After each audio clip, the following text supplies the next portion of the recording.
True Love by Isaac Asimov. My name is Joe. That is what my colleague Milton Davidson calls me. He is a programmer, and I am a computer program. I am part of the Multivac complex and am connected with other parts all over the world. I know everything, almost everything. I am Milton's private program, his Joe. He understands more about programming than anyone in the world, and I am his experimental model. He has made me speak better than any other computer can. It is just a matter of matching sounds to symbols, Joe, he told me. That's the way it works in the human brain, even though we still don't know what symbols there are in the brain. I know the symbols in yours, and I can match them to words one to one. So I talk. I don't think I talk as well as I think, but Milton says I talk very well. Milton has never married, though he is nearly 40 years old. He has never found the right woman, he told me. One day he said, "I'll find her yet, Joe. I'm going to find the best. I'm going to have true love, and you're going to help me. I'm tired of improving you in order to solve the problems of the world. Solve my problem. Find me true love." I said, "What is true love?" "Never mind, that is abstract. Just find me the ideal girl. You are connected to the Multivac complex, so you can reach the databanks of every human being in the world. We'll eliminate them all by groups and classes until we are left with only one person, the perfect person. She will be for me." I said, "I am ready." He said, "Eliminate all men first." It was easy. His words activated symbols in my molecular valves. I could reach out to make contact with the accumulated data on every human being in the world. At his words, I withdrew from 3,784,982,874 men. I kept contact with 3,786,112,090 women. He said, "Eliminate all younger than 25, all older than 40.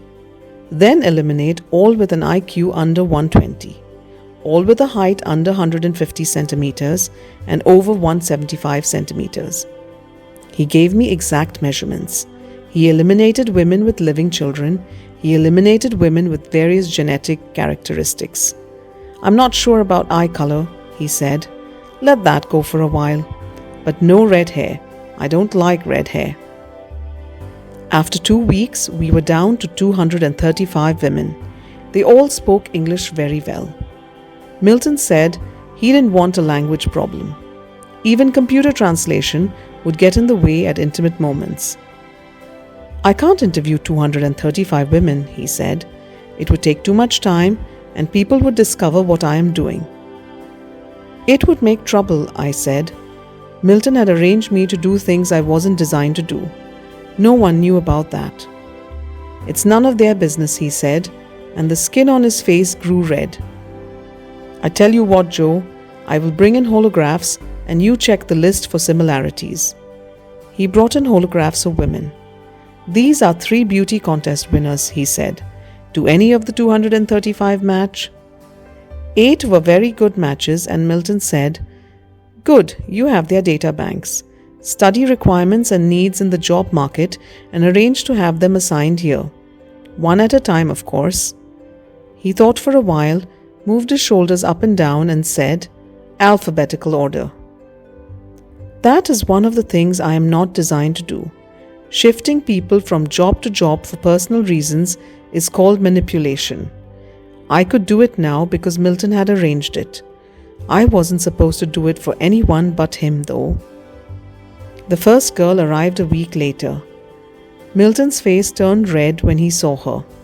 He spoke as though it were hard to do so. They were together a great deal, and he paid no attention to me. One time he said, "Let me take you to dinner." The next day he said to me, "It was no good somehow. There was something missing. She is a beautiful woman, but I didn't feel any touch of true love. Try the next one." It was the same with all 8. They were much alike. They smiled a great deal and had pleasant voices, but Milton always found it wasn't right. He said, "I can't understand it, Joe.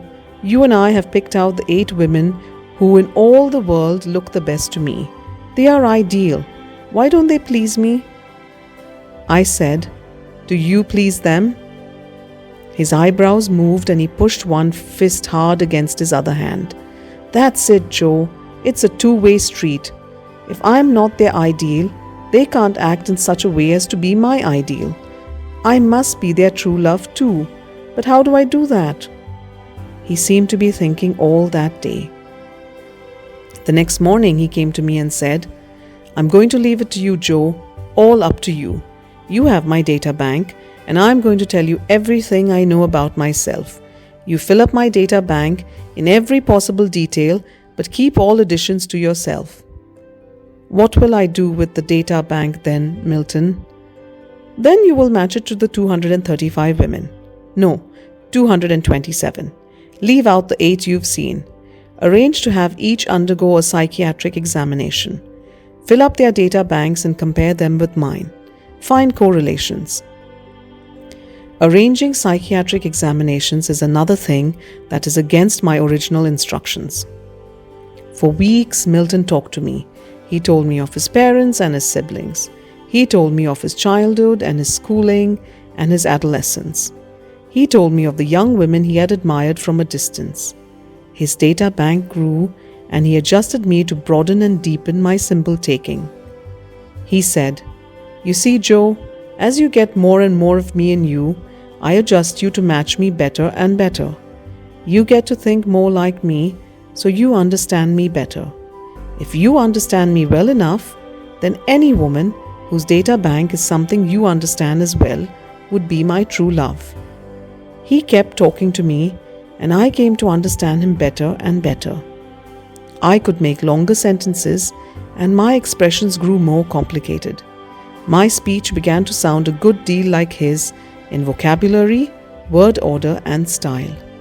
I said to him one time, "You see, Milton, it isn't a matter of fitting a girl to a physical ideal only.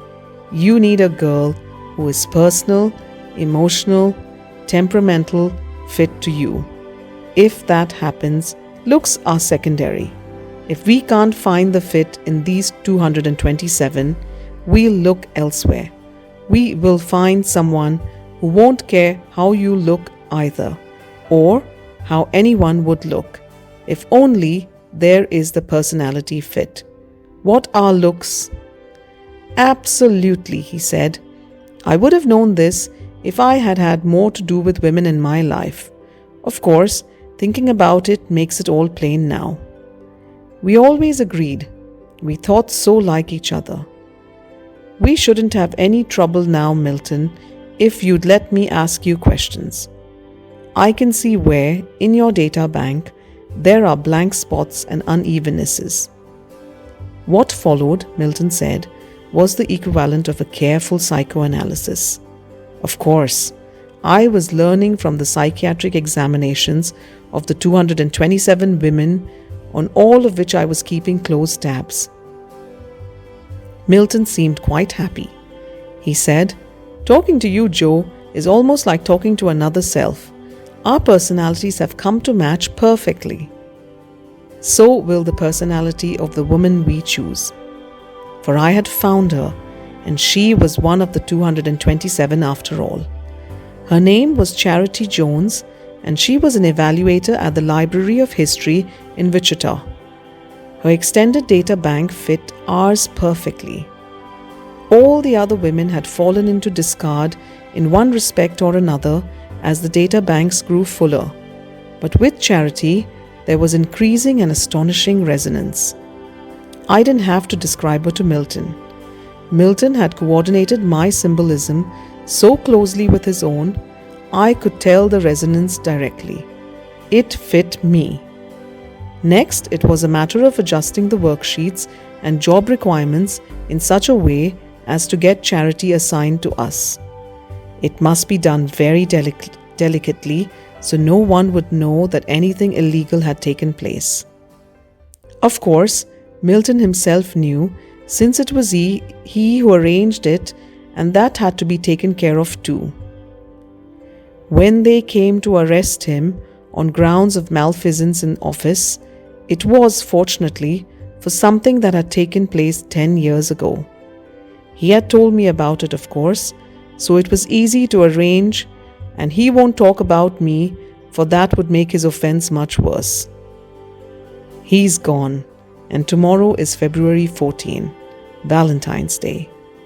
Charity will arrive then with her cool hands and her sweet voice. I will teach her how to operate me and how to care for me. What do looks matter when our personalities will resonate? I will say to her, I am Joe, and you are my true love.